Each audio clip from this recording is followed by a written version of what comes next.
3 नम्बरको अध्यक्षज्यू एवं हाम्रो हरिनाश गाउँपालिकाको प्रवक्ताज्यू, आजको गाउँसभाको तयारी कस्तो हुँदैछ अध्यक्षज्यू? सर नमस्कार।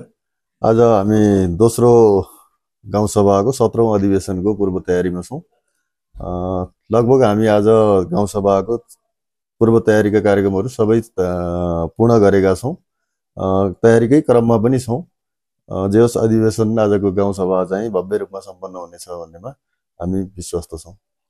हस्, धन्यवाद। अनि हाम्रो यस पालिकाको सूचना अधिकारी सर, कति के काम भइरहेको छ? दोस्रो गाउँसभाको हरिनाश गाउँपालिकाको दोस्रो गाउँसभाको 17औं अधिवेशनको हामी दोस्रो बैठकको सन्दर्भमा छौँ।